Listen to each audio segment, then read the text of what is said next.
नमस्कार दोस्तों, मैं अश्विन यादव आपका स्वागत करता हूं आपके अपने चैनल विद्या जंक्शन पर। अभी एएलपी एग्ज़ाम 13 फरवरी से चालू होने वाले हैं और पिछली बार एएलपी में जो कुछ क्वेश्चन पूछे गए थे उन पर आज कुछ चर्चा करते हैं अपन। कि यहाँ पर पहला क्वेश्चन इस प्रकार पूछा गया था कि पौधों में आंतरिक ऊर्जा भंडार क्या है। ठीक है, तो ग्लाइकोजन, स्टार्च, ग्लूकोज और सुक्रोज, इसमें से कोई एक आंसर होगा, तो इसका आंसर है स्टार्च। अब देखो, ये जो ग्लाइकोजन होता है ना बेटा, ये क्या होता है, मानव शरीर का संचित भोजन होता है। मानव शरीर का संचित भोजन, मानव शरीर का संचित भोजन। ठीक है, तो ये आपको याद रखना है। ये स्टार्च क्या होता है, पौधों का संचित भोजन होता है। ग्लूकोज के बारे में आपको इसका फॉर्मूला याद रखना है कि इसका फॉर्मूला होता है C6H12O6। ठीक है, सुक्रोज के बारे में भी याद रख सकते हैं कि C12H22 और O11। ठीक है, ये सुक्रोज का फॉर्मूला होता है, तो ये कभी आ सकते हैं पेपर में आपके, तो इनको भी याद रखना है। ठीक है, नेक्स्ट क्वेश्चन कुछ इस प्रकार है कि निम्नलिखित में से किस यौगिक के निर्माण के लिए क्लोर क्षार प्रक्रिया का उपयोग किया जाता है। क्लोर क्षार प्रक्रिया, अब क्लोर क्षार प्रक्रिया के बारे में आप लोगों ने सुना होगा कि भैया ये एनसीईआरटी में बहुत बढ़िया तरीके से लिख के दिया है। क्या दिया है इसमें कि भैया सोडियम क्लोराइड के जलीय विलयन से विद्युत प्रवाहित करने पर यह वियोजित होकर सोडियम हाइड्रोक्साइड उत्पन्न करता है। इस प्रक्रिया को क्लोर क्षार प्रक्रिया कहते हैं। अब क्लोर क्षार प्रक्रिया क्यों बोलते हैं, क्योंकि इसकी जो दो उत्पाद होते हैं, एक होता है क्लोरीन जिसको अपन बोलते हैं क्लोर, और एक होता है सोडियम हाइड्रोक्साइड जिसको बोला जाता है क्षार। अब इसका रिएक्शन आपको याद रखना है कि भैया NaCl, जब जलीय NaCl जो होता है वो अभिक्रिया करता है, इसमें जब विद्युत धारा प्रवाहित करता है तो यह NaOH Cl2 और H2 में टूट जाता है। ठीक है, तो ये आपको रिएक्शन याद रखना, कई बार ये रिएक्शन ही आ जाती है एग्जाम में। उसके साथ इसमें एक और चीज याद रख सकते हैं कि जो NaOH होता है ना, इसका उपयोग कहां पर किया जाता है। ठीक है, तो इसका उपयोग कहां किया जाता है, धातुओं से ग्रीस हटाने में, साबुन तथा अपमार्जक कागज बनाने के लिए किया जाता है और कृत्रिम फाइबर के लिए किया जाता है। इसके साथ में एक और उत्पाद होता है इसका क्लोरीन। क्लोरीन का उपयोग कहां पर किया जाता है, तो जल की स्वच्छता के लिए, स्विमिंग पूल में, PVC, रोगाणुनाशक, CFC और कीटनाशक के लिए किया जाता है। उसके साथ में हाइड्रोजन का उपयोग कहां पर किया जाता है, तो ईंधन के रूप में, मार्गरीन, खाद के लिए, अमोनिया के लिए रूप में किया जाता है। इस प्रकार इसका आंसर हो जाएगा कि कौन कौन सी चीजें बन रही थी यहाँ पर, NaOH सोडियम हाइड्रोक्साइड बन रहा था, साथ में क्लोरीन गैस बन रही थी और साथ में हाइड्रोजन गैस भी बन रही थी। तो ये आपको तीनों चीजें आप लोगों को बढ़िया तरीके से याद रखना है। चलो नेक्स्ट क्वेश्चन पर जाते हैं। नेक्स्ट क्वेश्चन कुछ इस प्रकार है कि 5 न्यूटन के एक नियत बल द्वारा किसी पिंड पर किया गया कार्य 5 जूल है, तो आरोपित बल की दिशा में पिंड का विस्थापन है। अब कार्य बराबर क्या होता है, कार्य बराबर होता है बल गुना विस्थापन। कार्य बराबर होता है बल गुना विस्थापन। ठीक है, अब यहाँ पर कार्य की वैल्यू कितनी दी है, 5 जूल दी है। कितनी दी है, 5 जूल दी है। ठीक है, और बल की वैल्यू कितनी दी है, 5 न्यूटन दी है, और विस्थापन की वैल्यू आप लोगों को ज्ञात करना है। तो विस्थापन की वैल्यू क्या हो जाएगी, यहाँ पर देखो, यहाँ पर क्या हो जाएगा, 5 से 5 खत्म हो जाएगा। ठीक है, अब ये जूल और न्यूटन के बारे में अगर इनको मैं चेंज करूंगा तो यहाँ से आ जाएगा कि भैया विस्थापन की वैल्यू कितनी आ जाएगी, 1 मीटर। विस्थापन की वैल्यू कितनी आ जाएगी, 1 मीटर। तो यहाँ पर कौन सा ऑप्शन सही हो जाएगा, अपना ऑप्शन नंबर C बिल्कुल सही हो जाएगा। ठीक है, नेक्स्ट क्वेश्चन कुछ इस प्रकार है कि 5 सेंटीमीटर ऊंचाई वाली किसी वस्तु के लिए उत्तल दर्पण द्वारा उत्पन्न आवर्धन 0.2 है। यहाँ प्रतिबिंब की ऊंचाई क्या है। तो अब आप लोगों को यहाँ से पता होना चाहिए कि जो आवर्धन का फॉर्मूला होता है, आवर्धन बराबर क्या होता है, प्रतिबिंब की ऊंचाई, प्रतिबिंब की ऊंचाई बटे वस्तु की ऊंचाई, वस्तु की ऊंचाई। ठीक है, इसको क्या बोल सकते हैं, M बराबर height of image upon height of object. ठीक है, अब यहाँ पर आवर्धन क्षमता की वैल्यू दी है 0.2 और 5 सेंटीमीटर ऊंचाई वाली किसी वस्तु मतलब वस्तु की ऊंचाई दी है और अपने को प्रतिबिंब की ऊंचाई ज्ञात करना है। तो यहाँ पर 5 सेंटीमीटर दी है, अपने को क्या करना है, हाइट ऑफ इमेज ज्ञात करना है। ठीक है, जब इधर गुना करेंगे तो यहाँ पर कितना हो जाएगा, बताओ जल्दी से, 0.2 में गुना कर देंगे अपन 5 सेंटीमीटर का, तो यहाँ पर हाइट ऑफ इमेज आ जाएगी। तो ये कितनी आ जाएगी, 1 सेंटीमीटर। हाइट ऑफ इमेज कितनी आ गई यहाँ पर, 1 सेंटीमीटर। ठीक है, तो यहाँ पर ऑप्शन नंबर D सही हो जाएगा। ठीक है, अब कुछ बातें यहाँ से आपको ऐसा याद रखना है कि अगर M की वैल्यू अगर पॉजिटिव होती है, ठीक है, तो प्रतिबिंब की प्रकृति कैसी होती है, सीधा और आभासी, सीधा और आभासी प्रतिबिंब बनता है। ठीक है, उसके साथ में अगर यहीं पर बोल दिया जाए कि M की वैल्यू अगर नेगेटिव है, M की वैल्यू अगर नेगेटिव है तो प्रतिबिंब उल्टा और वास्तविक बनता है, उल्टा और वास्तविक, उल्टा और वास्तविक। ठीक है, ये भी पेपर में पूछ लिया जाता है। ठीक है, और कई बार ऐसा पूछ लिया जाता है कि भैया दर्पण में M बराबर क्या होता है, दर्पण में M बराबर होता है -b/u। ठीक है। और अगर वहीं पर लेंस में पूछ लिया तब क्या हो जाता है, लेंस में पूछ लिया जाता है तो बस कुछ नहीं है, यहाँ पर m बराबर हो जाएगा प्लस में v अपॉन u, ठीक है। तो इतनी बातें आप लोगों को इस चीज से याद रखनी थी, इस क्वेश्चन से आप लोगों को ये सब कुछ समझ में आ गया होगा, ठीक है। नेक्स्ट क्वेश्चन इस प्रकार है कि प्रत्येक R और प्रतिरोध के दो प्रतिरोधकों को श्रेणी क्रम में जोड़ने पर तुल्य प्रतिरोध होता है। अब जब भी श्रेणी क्रम की बात आती है तो यहाँ पर जो श्रेणी क्रम में जोड़ने पर क्या होता है कि R बराबरी से R1 plus R2 plus R3 होता है, ठीक है। अब यहाँ पर देखो कि भैया R ओम के बोला है, प्रत्येक R ओम के मतलब R ओम के जोड़ना है, तो यहाँ पर क्या हो जाएगा R प्लस R, तो यहाँ पर आपका आंसर आ जाएगा 2R, ठीक है। तो ये ऑप्शन नंबर सी सही हो जाएगा। कभी आ जाता है कि समांतर क्रम में जोड़ने पर, समांतर क्रम में जोड़ने पर क्या होगा, तो समांतर क्रम में जोड़ने पर क्या होता है 1 अपॉन R बराबर से 1 upon R1 plus 1 upon R2 plus 1 upon R3, ठीक है। तो ये भी आप लोगों को याद रखना, ये भी आपके एग्जाम में आ सकता है कि ये समांतर क्रम में जोड़ने पर क्या हो सकता है, ठीक है। नेक्स्ट क्वेश्चन है कि निम्नलिखित में से कौन सा विकल्प निलंबन के गुण को प्रदर्शित करता है। निलंबन, अब निलंबन के बारे में बात हुई है, देखो सबसे पहले आता है विलयन, ठीक है। उसके बाद में आता है कोलॉइड, कोलॉइड और निलंबन, ठीक है। तो निलंबन के बारे में पूछा गया तो निलंबन के बारे में अपन देखते हैं एनसीईआरटी में बड़े बड़े अक्षरों में लिखा है कि भैया देखो यह एक विषमांगी मिश्रण है, यह एक विषमांगी मिश्रण है, ये कण आंखों से देखे जा सकते हैं, मतलब ऐसे नॉर्मली देख सकते हैं, ठीक है। उसके बाद में क्या लिखा कि ये निलंबित कण प्रकाश की किरण को फैला देते हैं जिससे इसका मार्ग दृष्टिगोचर हो जाता है, मतलब टिंडल प्रभाव के बारे में बात हुई तो टिंडल प्रभाव दर्शाते हैं। इसके बाद में क्या है भैया, जब इसे शांत छोड़ देते हैं तब ये कण नीचे की ओर बैठ जाते हैं, अर्थात निलंबन अस्थायी होता है। छानन विधि द्वारा इन कणों को मिश्रण से पृथक किया जा सकता है, यह सभी कण नीचे बैठ जाते हैं, ठीक है। तो ये सब कुछ आपको पता होना चाहिए कि भैया क्यों बैठ जाते हैं, क्योंकि सर ये इनके आकार बहुत बड़ा बड़ा होता है इसलिए नीचे की ओर बैठ जाते हैं। तो इस प्रकार इसका आंसर अपने को देखना है क्या है, निलंबन के कण इससे गुजरने वाली प्रकाश किरण को प्रकीर्णित करते हैं, बिल्कुल सही बात है, ये तो करता है। ये निलंबन एक विषमांगी मिश्रण है, निलंबन एक विषमांगी मिश्रण है, ये भी बिल्कुल सही बात है। निलंबन के कणों को अनावृत आंखों से नहीं देखा जा सकता, क्यों नहीं देखा जा सकता, इनको देखा जा सकता है, तो ये बिल्कुल गलत हो जाएगा। निलंबन प्रकृति में अस्थिर होते हैं, प्रकृति में अस्थिर होती है क्योंकि इनको अगर अपन ऐसे छोड़ देंगे तो ये बैठ जाते हैं, क्लियर है। तो ये क्वेश्चन आपको समझ में आ गया होगा। नेक्स्ट क्वेश्चन, चलो निम्नलिखित में से किस प्रकार की अभिक्रिया में अभिकारकों के बीच आयनों का आदान प्रदान होता है, ठीक है। एनसीईआरटी में बड़े बड़े अक्षरों में लिखा हुआ है द्विविस्थापन अभिक्रिया के बारे में। यहाँ पर क्या लिखा है कि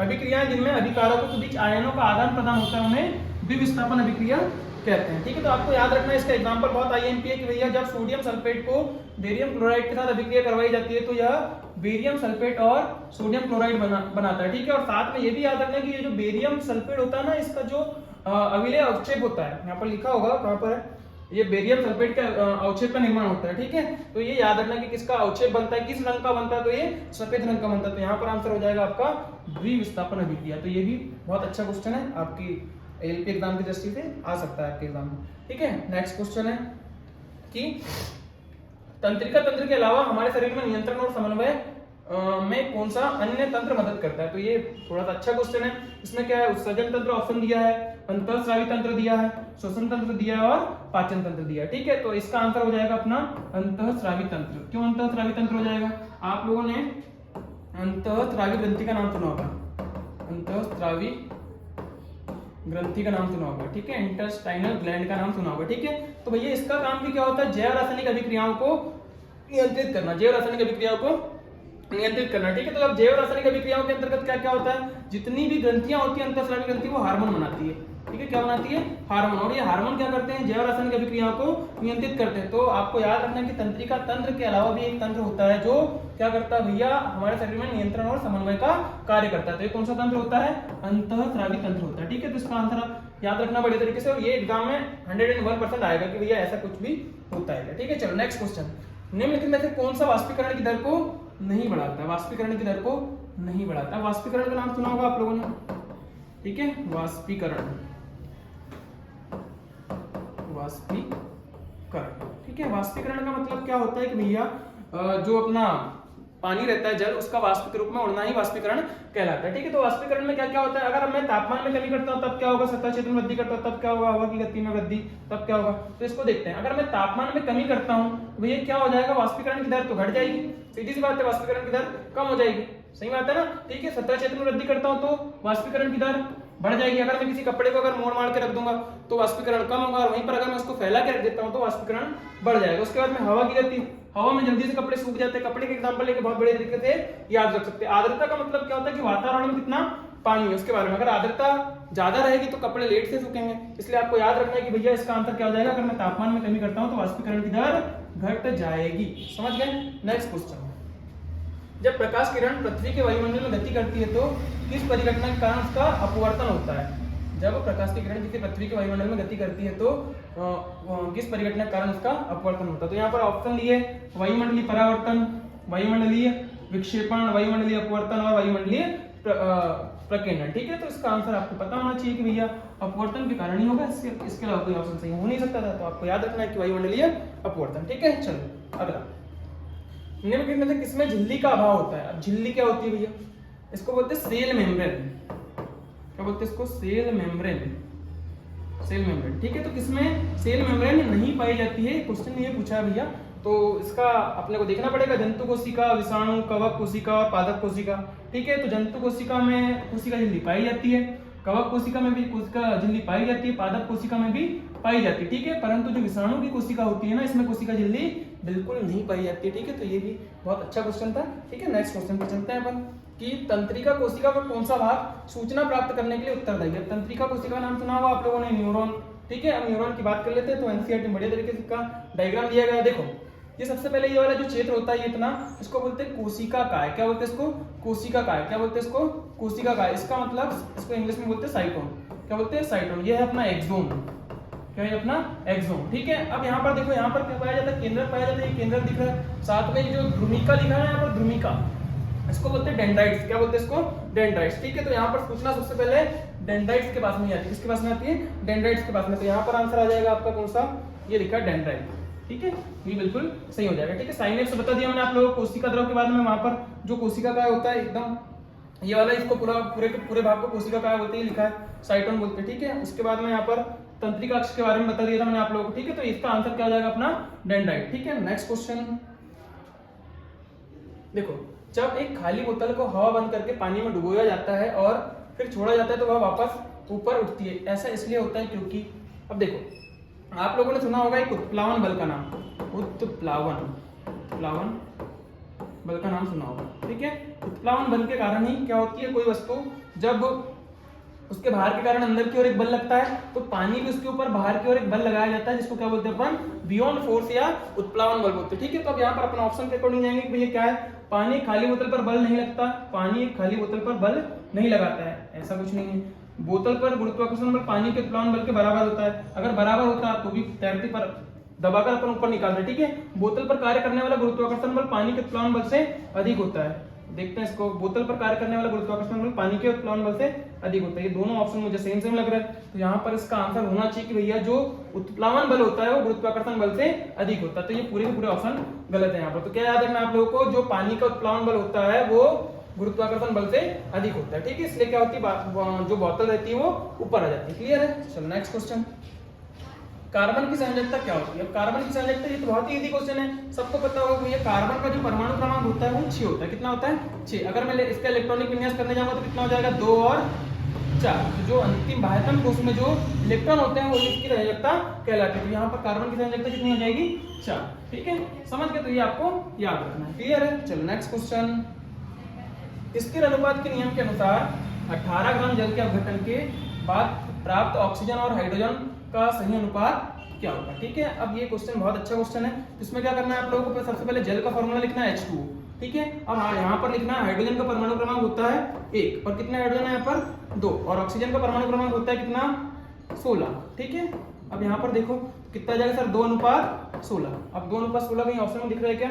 हाँ, ये दिख रहा है 2:16 दिख तो रहा है, यहाँ पर भी दिख रहा है, यहाँ पर भी दिख रहा है। ठीक है, 2:16 और 16:2। तो यहाँ पर क्या है भैया, आपसे क्या पूछा है? ऑक्सीजन और हाइड्रोजन का अनुपात। तो ऑक्सीजन कितना है?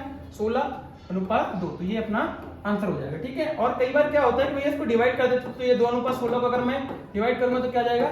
1:8 आ जाएगा। ठीक है, तो कई बार ये भी ऑप्शन में आपको मिल सकता है, तो इस चीज के लिए आप लोग तैयार हैं। चलो अगला क्वेश्चन है कि निम्नलिखित में से कौन सी अधातु द्रव है? निम्नलिखित में से कौन सी अधातु द्रव है? तो भैया अधातु, ये तो बहुत ही आसान क्वेश्चन हो गया। सबसे पहले आपको पता होना चाहिए कि धातु ऐसी कौन सी जो द्रव है। तो धातु कौन सी भैया? ये है पारा। क्या है सर? पारा। इसका सिंबल भी आ जाता है पेपर में Hg होता है, ठीक है। इसका अन्य नाम होता है मरकरी, ठीक है, याद रखना, ठीक है। उसके बाद में याद रखना कि ऐसी कौन सी अधातु है जो द्रव अवस्था में पाई जाती है, तो कौन सी अधातु है भैया, तो ये है ब्रोमीन। कौन सी है, ब्रोमीन। तो आपको याद रखना है कि भैया ब्रोमीन, क्लियर है, याद रहेगा सभी को, कोई दिक्कत नहीं है, ठीक है। चलो नेक्स्ट क्वेश्चन है कि निम्नलिखित में से कौन सा जीव विखंडन के माध्यम से अलैंगिक प्रजनन नहीं दर्शाता है। तो ये बहुत बढ़िया क्वेश्चन है। क्या लिखा है भैया कि निम्नलिखित में से कौन सा जीव विखंडन के माध्यम से अलैंगिक प्रजनन नहीं दर्शाता, ठीक है। तो अब इसको समझते हैं। देखो, प्लाज्मोडियम का नाम सुना होगा आप लोगों ने, कीचुआ का नाम सुना होगा, अमीबा का नाम सुना होगा और लेशमानिया का नाम सुना होगा। चलो इसके बारे में अपन अच्छे से डिटेल में बात करते हैं, ठीक है। ये जो प्लाज्मोडियम होता है ना, इसमें होता है बेटा बहुखंडन।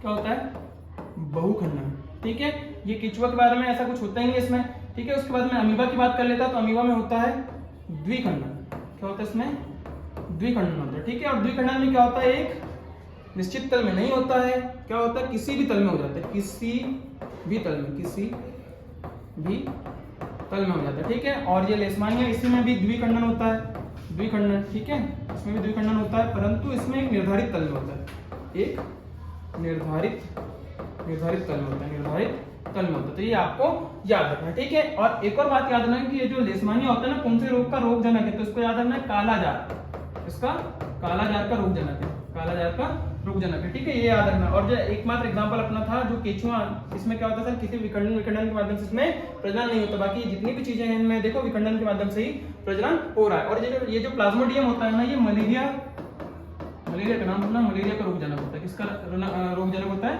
मलेरिया का रोगजनक होता है, ठीक है। चलो नेक्स्ट क्वेश्चन कि निम्नलिखित में से कौन सी भौतिक राशि वेग परिवर्तन की दर को दर्शाती है, ठीक है। तो ऑप्शन क्या है अपने पास में, देखो, वेग है, त्वरण है, दूरी है और चाल है, ठीक है। तो इसमें से कोई एक आंसर होगा। तो देखो, जब भी दर की बात होती है ना, इसमें क्या होता है भाई, हमेशा समय से भाग दिया जाता है। तो क्या हो जाएगा भैया यहाँ पर, वेग बटे समय। क्या हो जाएगा, वेग बटे समय। तो वेग बटे समय क्या हो जाता है, त्वरण हो जाता है। क्या हो जाता है, त्वरण। तो यहाँ पर अपना आंसर क्या हो जाएगा, त्वरण। क्या हो जाएगा अपना आंसर, ये त्वरण हो जाएगा, ठीक है। अब त्वरण के बारे में कुछ चीजें और पता होनी चाहिए आप लोगों को, जैसे कि भैया इसका ऐसा ही मात्रक क्या होता है, ऐसा ही मात्रक क्या होता है, तो इसका ऐसा ही मात्रक होता है मीटर प्रति सेकंड।